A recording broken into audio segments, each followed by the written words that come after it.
সচিবালয়ের বিষয়টা মানে এখন সচিবালয়েও দেখলাম আন্দোলন হচ্ছে, বিক্ষোভ হচ্ছে, এনবিআর সংস্কারও বাধা দেওয়া হচ্ছে।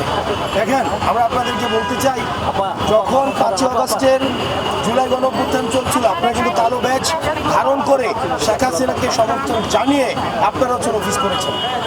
আপনারা কিন্তু এখন আপনারা হচ্ছেন হুমকি দেন যে আপনারা হচ্ছেন অফিস চলতে দিবেন না, আপনারা হচ্ছেন অফিস বন্ধ করে রাখবেন।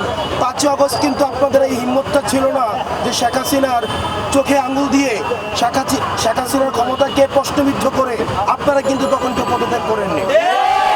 আপনাদের একজন কর্মকর্তা কর্মচারী বাংলাদেশের স্বাধীনতা পরবর্তী সময়ে আমাদের যদি অসহায় দুর্ভোগের রেজিমেন্ট হিসেবে পরিচিত হয়, সেটা হচ্ছে সচিবালয়, এবং দুর্নীতির আতুরঘর হিসেবে পরিচিত হয়, সেটা হচ্ছে এনবিআর।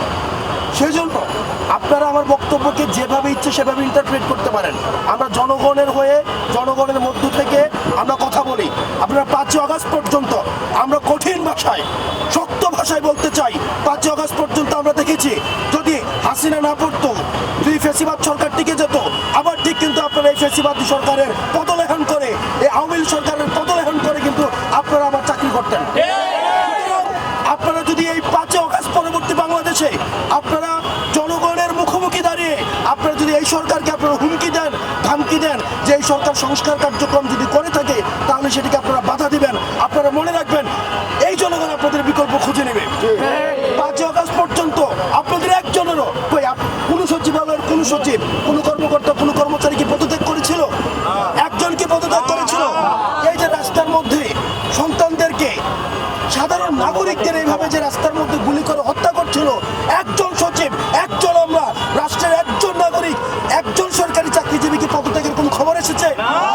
আজকে যখন দেখবেন সরকার কার্যক্রম শুরু করেছে, তারা বাধা হয়ে দাঁড়াচ্ছে, যেখানে সহযোগিতা করার দরকার ছিল।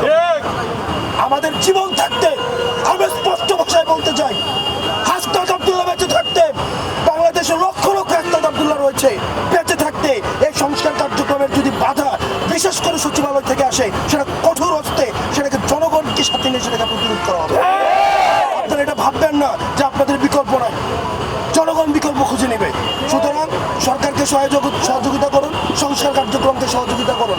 আপনাদের যদি সংস্কার কার্যক্রম নিয়ে কোনো পর্যালোচনা থাকে, কোনো মন্তব্য থাকে, সেটা আপনারা নিজেরা আলোচনার মধ্য দিয়ে সেটা সমাধান করুন। কিন্তু সরকারকে যদি জিম্মি করেন, সেটা পরিস্থিতি ভালো হবে না।